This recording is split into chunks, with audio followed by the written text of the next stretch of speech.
Bonjour Ludovic Leclerc, votre analyste pour Belgian Investor. Voici la mise à jour en vidéo de mon avis concernant l'argent. Alors, l'argent, pour aujourd'hui, je vous fais une analyse sur un graphique fourni par Forex Pro, qui est notre partenaire.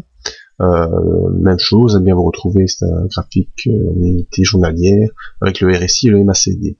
Donc actuellement, l'argent a encore une fois provoqué une accélération baissière ce vendredi, la semaine qui a été assez fort agitée. En effet, la semaine dernière, on avait terminé ici sur une belle bougie haussière, cette bougie rouge ici.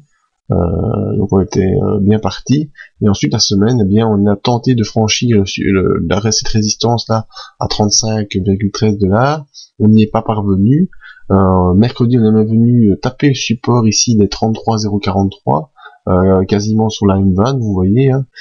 Hier, on a une nouvelle fois retourné à l'assaut de la résistance, on n'est pas parvenu à passer, et aujourd'hui, une nouvelle fois, on revient en accélération baissière au niveau de la M20.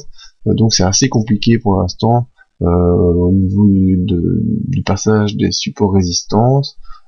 Ça passe pas, ça hésite, ça descend, ça monte. Donc vraiment une hésitation qui est en train de se... Alors au niveau des indicateurs, vous voyez que le RSI va clôturer aux alentours des 54, hein, donc dans la zone neutre, entre 40 et 60, en plein milieu. Donc c'est un peu l'hésitation sur le RSI. Vous voyez sur le Forex Pro, ils ont ajouté une moyenne mobile, et qu'on est pour l'instant sous la moyenne mobile, mais j'ai jamais vraiment travaillé avec une moyenne mobile sur le RSI, donc je ne peux pas vraiment vous en dire la pertinence ou pas. Par contre, le MACD, vous voyez que le MACD est toujours au-dessus de son signal, mais qu'il est en phase de croisement peut-être, on verra début de semaine prochaine, si le MACD est en croisement. Donc actuellement, toujours au-dessus de son signal, toujours en train de monter.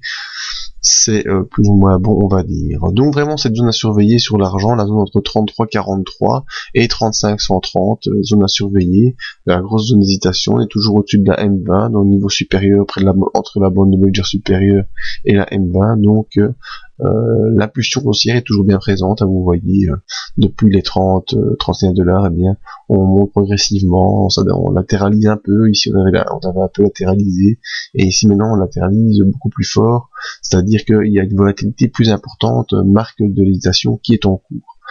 Donc l'argent devrait clôturer aux alentours de 33,51, il est ici 22h18 pour l'instant, voilà. Il faudra attendre la semaine prochaine le franchissement de l'une ou de l'autre borne à la hausse ou à la baisse. Alors, la mise à jour de cette analyse dès mardi dans le briefing, vous serez informé si vous êtes inscrit à la mailing list ou via la page Facebook. Merci et à bientôt.